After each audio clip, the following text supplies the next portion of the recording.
ഗിരിജയാണ് എറണാകുളത്ത് നിന്നാണ് വിളിക്കുന്നത്. ശ്രീമതി ഗിരിജ, താങ്കൾക്ക് എന്ത് തോന്നുന്നു ഈ കാര്യത്തിൽ? നേരത്തെ പ്രതിപക്ഷ നേതാവായിരുന്നപ്പോൾ വി.ഡി. സതീശൻ പറഞ്ഞ വാക്കുകളും ഇപ്പോൾ പറഞ്ഞ വാക്കുകളും അതിൽ ശരിയുടേതാണോ, അതോ അതൊരു ആത്മാർത്ഥമായ വാക്കാണോ, അതോ അതിനപ്പുറത്തേക്ക് ഇതിപ്പോൾ തൽക്കാലം പ്രശ്നം പരിഹരിക്കാതിരിക്കാൻ കഴിയില്ല, അതിനുള്ള ജാമ്യമെടുപ്പാണോ? എന്താണ് താങ്കൾക്ക് തോന്നുന്നത്?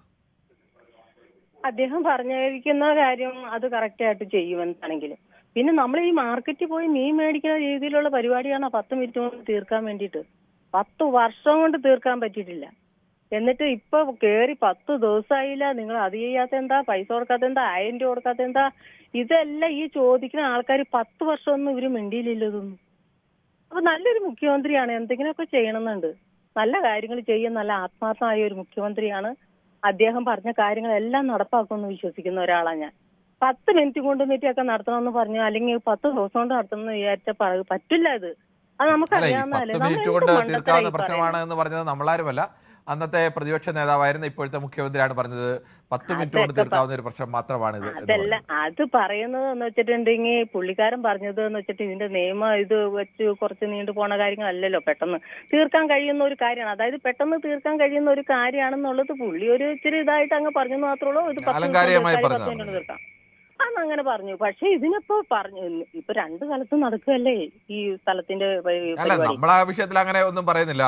നമ്മൾ ആളുകൾക്ക് 2 തരം ചർച്ച ഉള്ളതുകൊണ്ട് ആ ചർച്ചയ്ക്ക് അവസരം, അല്ലാതെ നമ്മൾ അത് പുള്ളി പറഞ്ഞത് തെറ്റാണെന്നോ ശരിയാണെന്നോ ഒന്നും നമ്മൾ പറയുന്നില്ല. ഇത്രയും നല്ലൊരു മുഖ്യമന്ത്രി ഇപ്പൊ സ്റ്റാർട്ടിംഗ് ആണ് കേട്ടോ, എങ്കിൽ പോലും എനിക്ക് തോന്നുന്നത് ഇപ്പൊ നമ്മുടെ മുഖ്യമന്ത്രിനെ എനിക്കറിയാം. നമുക്ക് ഇപ്പൊ ഇത്രയും കാലത്തെ പരിചയമുണ്ട്. പ്രതിപക്ഷ നേതാവായിരുന്നു അദ്ദേഹം.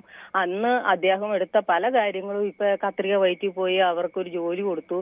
ഇപ്പൊ ഇതേ ഹോസ്പിറ്റൽ കാര്യങ്ങളെല്ലാം നല്ല അടിപൊളിയായിട്ട് മുരളീധരൻ എല്ലാം ഭംഗിയായിട്ട് നടത്താൻ പോകുന്നു. മിടുക്കന്മാരായ വിദ്യാഭ്യാസമുള്ള ആളുകളല്ലേ ഇപ്പൊ ഇതില് മന്ത്രിസഭയിലും MLA ഒക്കെ ആയിട്ട് വന്നേക്കണേ. നമ്മൾ പ്രതീക്ഷിക്കണം.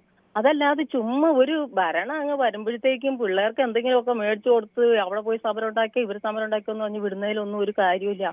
നമ്മൾ ക്ഷമിച്ച് നല്ല രീതിയിലുള്ള ഒരു ഭരണം കേരളത്തിൽ, നല്ലൊരു ഉയർച്ചയും നല്ലൊരു സമാധാനവും എല്ലാം ഉണ്ടാകാൻ വേണ്ടിയിട്ട് നമ്മൾ എല്ലാവരും ഒത്തൊരുമിച്ച് നിന്നെങ്കിലേ പറ്റുള്ളൂ.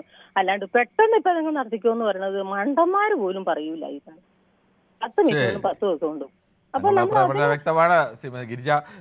ഞാനൊരു മറ്റു കാര്യങ്ങൾ ചോദിച്ചോട്ടെ, മുമ്പ് വിളിച്ചുകൊണ്ടിരുന്ന ഗിരിജ തന്നെയാണോ ഇത്?